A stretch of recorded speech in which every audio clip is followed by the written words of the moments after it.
ჩინეთის საერთაშორისო იმპორტის გამოფენის მეოთხე დღე საქართველოს სტენდთან კვლავ ხალხმრავლობა, დიდი ინტერესი და მოწონება დაიმსახურა როგორც ქართულმა გასტრონომიამ და ღვინომ, ასევე ქართულმა პროდუქციამ.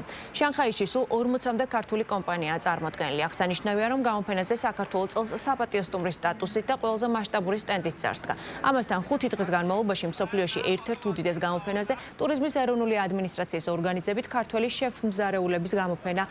შეფმზარებლები გამოფენის სტუმრებს ქართულ კერძებს წელს ღონისძიებაში 100-ზე მეტი ქვეყნიდან 3000-ზე მეტი ორგანიზაცია და კომპანიაა წარმოდგენილი. შანხაის გამოფენას კი დაახლოებით 150,000 ვიზიტორი ჰყავს.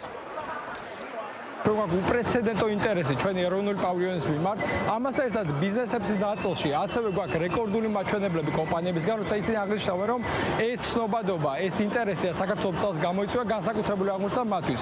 უკვე გვაქვს სახელზე გაფორმებული კონტრაქტები, ამასთან მოლაპარაკებები, რომელიც დამატებით კონტრაქტებს მოუტანს ამ კომპანიებს. ემოციები ძალიან დიდია, მით უმეტეს, როცა ჩვენ სტენდთან ამხელა გამოხმაურება არის, ძალიან ამაყები ვართ, იმიტომ რომ მოწონთ ყველაფერი, ჩვენი კერძები, ჩვენი ფოლკლორი, ღვინო და მთლიანად ქართული კულტურა. საკმაოდ ბევრი ვიზიტორი გვყავდა, არაერთი პროდუქცია გავყიდეთ და მათ შორის იყო რამოდენიმე საინტერესო ბიზნეს შემოთავაზებაც, რომლებთანაც გავაგზავნებთ აუცილებლად კომუნიკაციას და მაქსიმალურს გავაკეთებთ იმისთვის, რომ შედეგზე გავიდეთ.